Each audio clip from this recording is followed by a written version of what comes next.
Hello students, कैसे हो आप सब। उम्मीद करता हूं आप और आपकी जो स्टडी है वो बहुत अच्छी चल रही है। आज की वीडियो में हम एक्सरसाइज 3.1 के क्वेश्चन नंबर 3 से स्टार्ट करने वाले हैं। और ये जो क्वेश्चन है ये बेसिकली बिल्कुल सेकंड क्वेश्चन के जैसा है। यहाँ पर जस्ट हमें रेशियोज को जो है वो कंपेयर करना है। अगर आपने बेसिक्स वाली वीडियो देखी है तो मैंने आपको ये टेबल सा बना के दिया था। तो ये बेसिकली ध्यान से देखो, इसमें हमें क्या पूछा है, ऑन कंपेयरिंग द रेशियोज। ये रेशियो को कंपेयर करना है। Find out whether the following pair of linear equations are consistent और इनकंसिस्टेंट। तो कंसिस्टेंट, कंसिस्टेंट, इनकंसिस्टेंट, ठीक है। तो ये यहाँ इस टेबल से हम इसको डायरेक्टली देख के बता सकते हैं। तो ये जो क्वेश्चन है ये हमारे बहुत ईजी हैं। इसके आई थिंक 5 डिफरेंट पार्ट्स हैं। सबसे पहले फर्स्ट पार्ट की बात करते हैं। अब देखो ये आपका फर्स्ट पार्ट है, 3x + 2y is equal to 5, 2x - 3y is equal to 7। तो अगर आपने बेसिक्स वाली वीडियो, लास्ट वाली वीडियो देखी है तो आपको पता है, मैंने आपको हमेशा ये बताया कि ये कांस्टेंट होता है ना, इसको आप इधर लेके आओगे, उसके बाद आप कंपेयर करना स्टार्ट करना। तो हम हमेशा इसी तरह से कंपेयर करते हैं।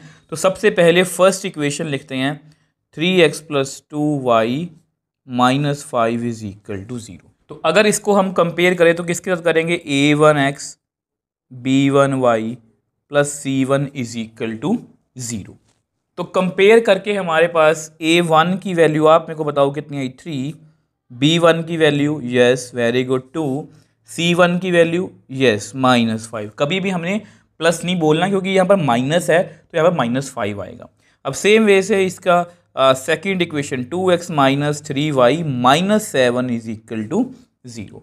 अब इसको भी कंपेयर करते हैं किसके साथ, a2x + b2y + c2 is equal to 0। अगर आपको पेपर में ये क्वेश्चन आ जाए, अगर आपको ये पेपर में क्वेश्चन आए तो आप डायरेक्टली भी, मतलब MCQs में आएगा तो आप डायरेक्टली करोगे। ये तो जस्ट मैं आपको समझाने के लिए इतना बता रहा हूँ, ठीक है। तो a2 की वैल्यू 2, b2 की value yes very good -3, c2 की वैल्यू यस वेरी गुड -7। तो अब हमें कंपेयर करना है। तो लेट a1/a2, पहली रेशियो लिखते हैं। a1 कितना है 3, a2 कितना है 2, b1/b2 इसको भी लिख लो एक बार।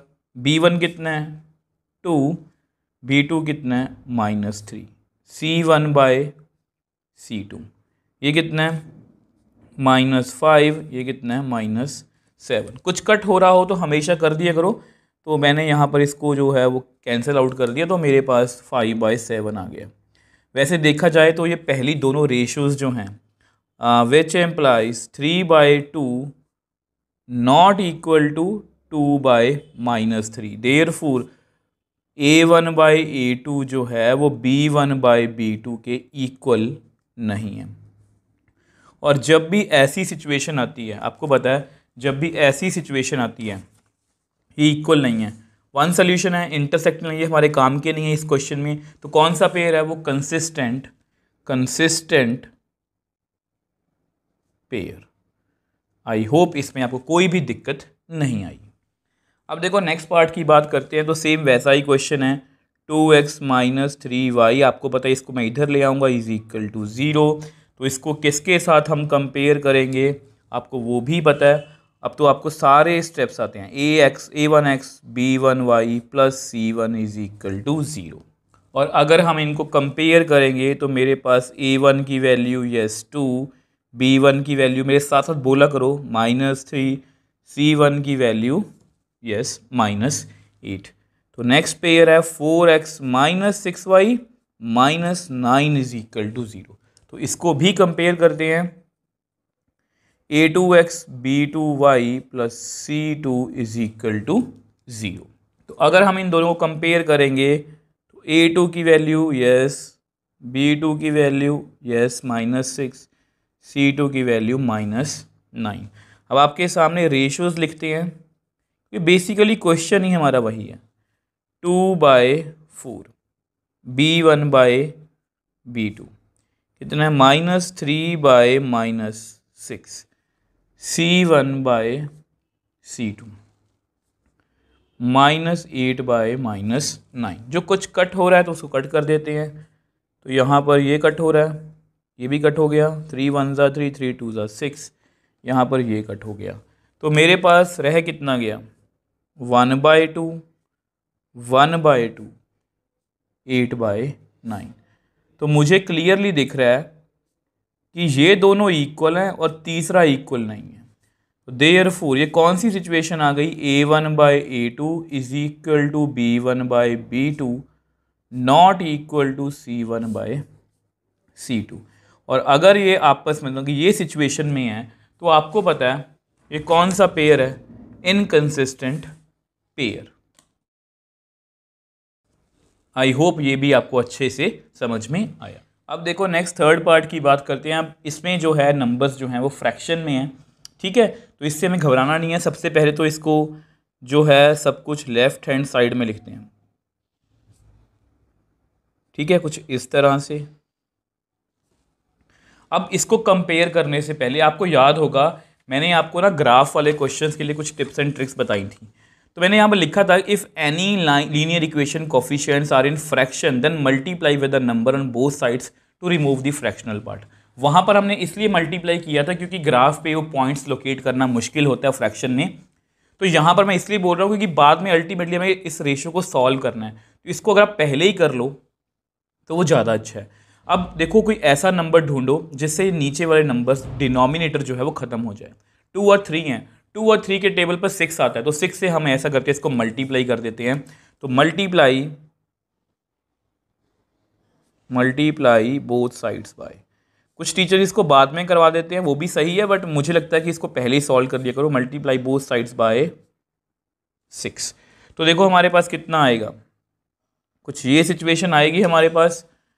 तो 3/2x 5/3y minus 7 is equal to 6 into 0। दोनों तरफ मैंने 6 से मल्टीप्लाई कर दिया। इसको 6 से मल्टीप्लाई करोगे तो 2 3 6, 3 3 9, तो 9x आएगा। तो 3 2 6, 5 2 10y, 6 7 42, 6 को 0 से करेंगे तो 0 आ गया। अब हमारे पास ये जो इक्वेशन लीनियर इक्वेशन है ये हमारे पास नॉर्मल फॉर्म में आ चुकी है। तो इसको हम कंपेयर कर लेते हैं। A1x B1y plus C1 is equal to 0। और अगर हम इनको कंपेयर करेंगे तो A1 की वैल्यू यस 9, B1 की वैल्यू यस 10, C1 की वैल्यू -42। देखो सेम वे से सेकेंड इक्वेशन लिखते हैं। 9x माइनस 10y, 14 को आप इधर ले आओ, इज इक्वल टू 0। अब इसको भी कंपेयर करेंगे। A2x plus B2y plus C2 is equal to 0। और अगर हम इन दोनों को कंपेयर करेंगे तो A2 की वैल्यू 9 है, B2 की वैल्यू -10 है, C2 की वैल्यू -14 है, ठीक है। तो रेशियोज लिखते हैं। A1/A2, A1 9 है, A2 वो भी 9 है, ओके। B1/B2, यहाँ पर B1 10 है, यहाँ पर -10, और C1/C2, C1 यहाँ पर -42 है, यहाँ पर -14 है। जो कट हो रहा है उसको कट करते हैं। 1 -1, यहाँ पर 3, तो बेसिकली 1 आ गया, -1 आ गया, 3 आ गया। अब क्लियरली 1 नॉट इक्वल टू -1। जब पहले दोनों इक्वल ना आए ना तो मुझे पता लग जाता है कि पहली जो रेशो है वो दूसरी रेशो के इक्वल नहीं है। और इस सिचुएशन को मैं जानता हूँ। ये कौन सी सिचुएशन है हमारी, ये है कंसिस्टेंट पेयर, ठीक है जी। अब देखो नेक्स्ट पार्ट की बात करते हैं। 5x minus 3y is equal to 11 है, ठीक है। तो सबसे पहले इसी को थोड़ा ढंग से लिख लेते हैं। 5x minus 3y minus 11 is equal to 0। तो इसको कंपेयर कर लेते हैं। तो A1x B1y plus C1 is equal to 0।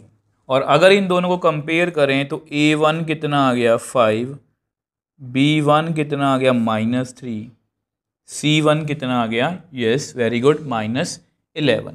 अब सेम वे से नेक्स्ट इक्वेशन लिखते हैं। -10x प्लस 6y, अब इस 22 को अब इधर ले आओ, ये इधर आके प्लस बन जाएगा इज इक्वल टू 0। तो इसको भी कंपेयर कर लेते हैं, a2x plus b2y plus c2 is equal to 0। तो हमारे पास इनकी वैल्यू कितनी आई हैं, -10, 6, 22। तो रेशियोज को लिखते हैं, a1 बाय a2, a1 है 5, a2 है -10, b1 बाय b2, b1 है -3, b2 है 6, c1 बाय c2 की बात करते हैं, c1 है -11, c2 है 22। तो सभी आपस में वैसे कट हो रहे हैं,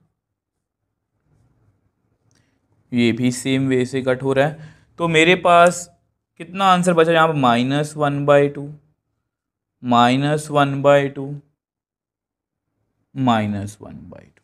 ठीक है, तो हमारे पास कौन सी सिचुएशन आ गई, -1/2 is equal to -1/2 is equal to -1/2। और इस सिचुएशन को मैं जानता हूँ कि जब तीनों रेशियोज आपस में इक्वल आ जाएं। ठीक है, तो अगर ये तीनों सिचुएशन इक्वल, वैसे आपको पता है कि यहाँ पर क्या होता है आपके टेबल पे, इनफाइनाइट मैनी सोल्यूशन, मतलब वो मतलब जो लाइंस हैं वो एक दूसरे के ऊपर होती हैं, इसको याद रखना। वैसे कंसिस्टेंट पेयर बोलते हैं, कई बार डिपेंडेंट भी लिखा होता है, वो भी लिख सकते हो। तो कंसिस्टेंट, इन्होंने सिर्फ कंसिस्टेंट और इनकंसिस्टेंट पूछा था, तो मैं वही बता रहा हूँ। वैसे इसको कंसिस्टेंट डिपेंडेंट पेयर भी बोल सकते हैं। डिपेंडेंट इसलिए बोलते हैं क्योंकि इनफाइनाइट मैनी सोल्यूशंस हैं, वाई की वैल्यू फिल करते जाओ, एक्स की डिफरेंट वैल्यूज लेते जाओ। अब देखो इसी क्वेश्चन के लास्ट पार्ट की बात करते हैं। तो सेम ये आई थिंक थर्ड पार्ट के जैसा ही है, यहाँ पर भी फ्रैक्शन में नंबर है।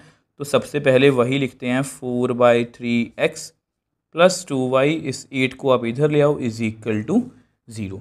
सबसे पहले मैं फ्रैक्शन हटानी पड़ेगी, यहाँ पर 3 है, तो मल्टीप्लाई बोथ साइड्स बाय 3। तो 3 से इसको मल्टीप्लाई कर दो, तो हमारे पास क्या सिचुएशन आएगी, 3 × ठीक है, तो वो कर लेते हैं। तो 4/3x plus 2y minus 8 is equal to 3 × 0। ठीक है जी, तो हमारे पास ये सिचुएशन आ गई। तो इसको मल्टीप्लाई करना, तो यहाँ पर सिर्फ 4x आएगा, 3 2 ज़ा 6, 3 8 ज़ा 24, यहाँ पर कितना आ गया, 0। तो इसको कंपेयर कर लेते हैं, a1x b1y c1 is equal to 0। और अगर इनको कंपेयर करेंगे तो हमारे पास a1 की वैल्यू 4, b1 की वैल्यू 6, c1 की वैल्यू -24। सेम वे से सेकेंड इक्वेशन लिखते हैं, 2x प्लस 3y, इस 12 को आप इधर ले आओ, इज इक्वल टू 0। तो इसको भी कंपेयर करते हैं, a2x b2y plus c2 is equal to 0। तो ऑन कंपेयरिंग हमारे पास a2 की वैल्यू कितनी आएगी, 2, b2 की वैल्यू 3, c2 की वैल्यू -12। तो रेशियोज को लिखते हैं, ये हमारे लिए बहुत इजी है। अब a1/a2, a1 कितना है 4, a2 कितना है 2, b1/b2, b1 कितना है 6, ये कितना है 3, c1/c2 -24 डिवाइड बाय -12। तो ये कट हो रहा है, तो इसको कट कर देते हैं।